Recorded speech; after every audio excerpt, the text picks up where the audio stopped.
चमकीला पत्थर और सुनहरी रोशनी का पेड़। एक बहुत ही प्यारा गांव था जिसका नाम था सुंदरनगर।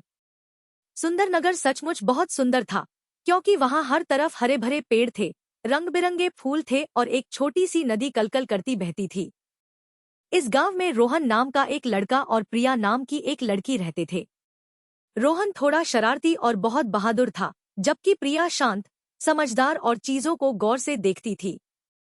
गांव के बीचों बीच एक बहुत ही पुराना और खास पेड़ था जिसे सुनहरी रोशनी का पेड़ कहते थे। यह पेड़ हर शाम खुद ब खुद सुनहरी रोशनी से जगमगा उठता था और पूरे गांव को रोशन कर देता था।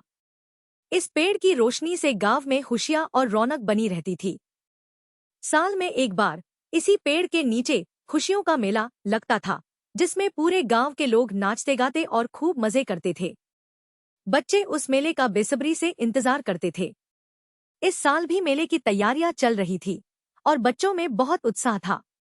वे अपने दोस्तों के साथ खेलने और नई नई चीजें देखने के सपने देख रहे थे। रोहन और प्रिया भी बहुत खुश थे क्योंकि उन्हें पता था कि मेला कितना मजेदार होने वाला है। पेड़ की रोशनी से ही पूरे गांव में एक जादुई चमक बनी रहती थी जो सभी को खुश रखती थी। एक दिन शाम के समय जब सुनहरी रोशनी का पेड़ चमकने का समय हुआ तो गांव वालों ने देखा कि पेड़ की रोशनी फीकी पड़ रही थी। पहले तो यह हल्की हुई, फिर और कम होती गई। देखते ही देखते पेड़ की चमक लगभग गायब हो गई और पूरे गांव में उदासी छा गई। गांव के बड़े बुजुर्ग चिंतित होकर इकट्ठा हुए। सरपंच जी ने कहा, लगता है सुनहरी रोशनी का पेड़ अपनी शक्ति खो रहा है।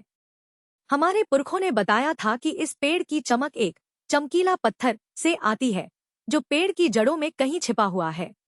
अगर वह पत्थर अपनी जगह से हट जाए या उसकी चमक कम हो जाए तो पेड़ उदास हो जाता है। सभी गांव वाले बहुत परेशान थे।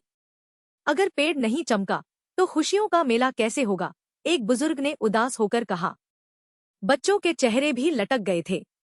रोहन और प्रिया भी सब सुन रहे थे। उन्हें बहुत दुख हुआ।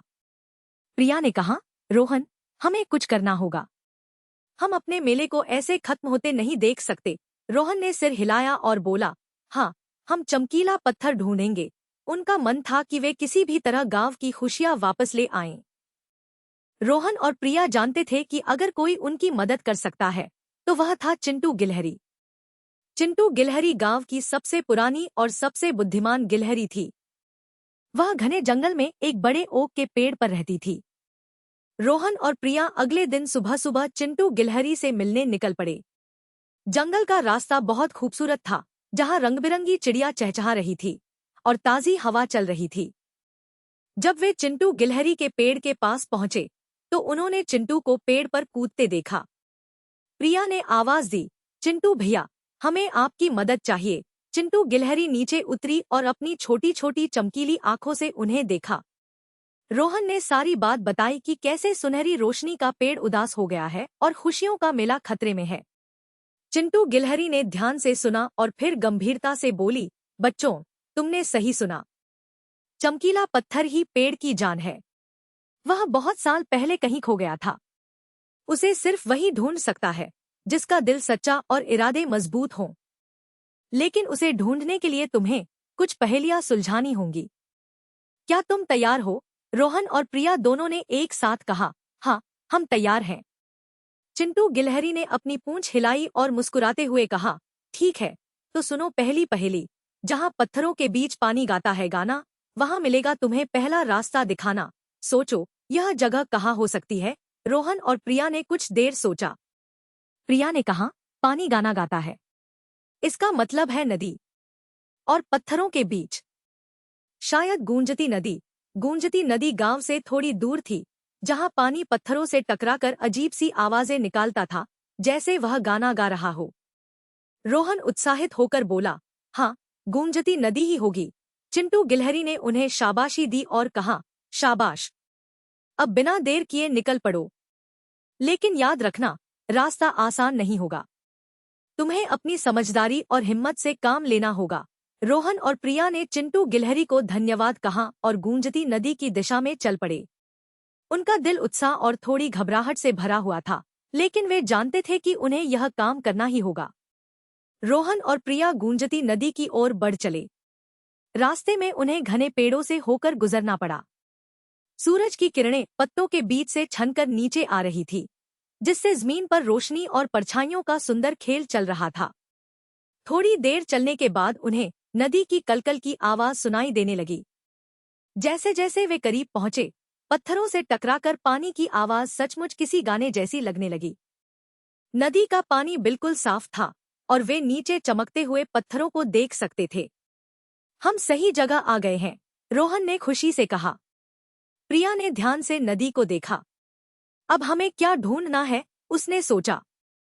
तभी प्रिया की नजर एक अजीब चमक पर पड़ी। पानी के अंदर एक छोटी सी मछली बार बार एक ही जगह के पास तैर रही थी, जैसे वह कुछ दिखा रही हो। मछली का शरीर चमकीला था और वह सुनहरी रंग की थी। प्रिया ने इशारा करते हुए कहा, रोहन, उस मछली को देखो, वह कुछ बताने की कोशिश कर रही है। उन्होंने मछली का पीछा किया। मछली एक बड़े पत्थर के नीचे जाकर रुक गई। जब रोहन ने उस पत्थर को उठाया तो वहां एक छोटा, चिकना और हल्का चमकता हुआ पत्थर का टुकड़ा मिला। उस पर एक अजीब सा निशान बना हुआ था। यह सचमुच पहली निशानी थी। रोहन और प्रिया ने उस पत्थर के टुकड़े को ध्यान से देखा। उस पर एक अजीब सा निशान था जो किसी हंसते हुए चेहरे जैसा लग रहा था। प्रिया ने कहा, मुझे लगता है यह हमें अगली जगह का रास्ता बता रहा है। यह हंसते हुए चेहरे वाला निशान, शायद हंसने वाला पहाड़ गांव से थोड़ी और दूर था और उसे पार करना आसान नहीं था। यह पहाड़ अपने अजीबोगरीब आकार और कभी-कभी हवा के कारण निकलने वाली हंसी जैसी आवाजों के लिए जाना जाता था। रोहन और प्रिया ने अपनी यात्रा जारी रखी। जंगल अब और भी घना होता जा रहा था। रास्ते में एक जगह उन्हें एक छोटी सी खाई पार करनी पड़ी। रोहन ने हिम्मत करके एक मजबूत डाली पकड़ी और कूद गया। फिर उसने प्रिया का हाथ पकड़कर उसे भी पार करवा दिया। तभी एक सुंदर सी तितली, जिसकी पंखों पर इंद्रधनुषी रंग थे, उनके पास आकर मंडराने लगी। तितली रानी कभी उनके आगे उड़ती तो कभी रुक जाती, जैसे उन्हें रास्ता दिखा रही हो। यह हमें रास्ता दिखा रही है, प्रिया ने खुशी से कहा। वे तितली का पीछा करते रहे और कुछ देर बाद उन्हें दूर एक पहाड़ दिखाई देने लगा, जिसका ऊपरी हिस्सा किसी हंसते हुए चेहरे जैसा लग रहा था। यह जरूर हंसने वाला पहाड़ था। हंसने वाला पहाड़ सचमुच बहुत अनोखा था। जब हवा चलती थी तो पहाड़ से है की आवाज आती थी, जैसे कोई जोर से हंस रहा हो। रोहन और प्रिया हैरान रह गए। वाह, यह तो सच में हंसता है, रोहन ने कहा। वे पहाड़ के पास पहुंचे और उस निशान को ढूंढने लगे जो पत्थर के टुकड़े पर बना था। प्रिया ने ध्यान से देखा और उसे पहाड़ के एक तरफ एक छोटा सा मुहाना दिखाई दिया, जो बिल्कुल हंसते हुए चेहरे जैसा लग रहा था। यह एक गुफा का प्रवेश द्वार था। देखो रोहन, यह वही मुहाना है, प्रिया ने उत्साहित होकर कहा। वे धीरे धीरे गुफा के अंदर गए। गुफा के अंदर अंधेरा था, लेकिन कुछ ही दूर चलने पर उन्हें हल्की हरी चमक दिखाई दी।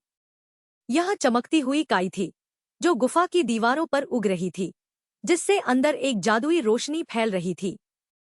गुफा थोड़ी टेढ़ी मेढ़ी थी और कभी कभी उन्हें झुककर या रेंगकर चलना पड़ता था। अंदर एक और छोटा सा पत्थर का टुकड़ा मिला, जिस पर एक नक्शे का हिस्सा बना हुआ था। नक्शे में एक छोटा सा बाग दिखाया गया था, जिसके चारों ओर फूल थे और बीच में एक बड़ा सा पेड़। यह जरूर अगली निशानी थी। नक्शे का टुकड़ा उन्हें गुनगुनाता बगिया की ओर इशारा कर रहा था।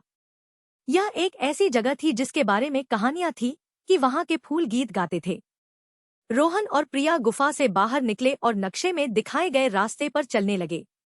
अब जंगल और भी घना और खूबसूरत होता जा रहा था। बड़े बड़े पेड़ आसमान छू रहे थे और जमीन पर रंग बिरंगे मशरूम उगे हुए थे। रास्ते में उन्हें कभी छोटी छोटी जंगली धाराएं पार करनी पड़ी तो कभी घनी झाड़ियों से रास्ता बनाना पड़ा।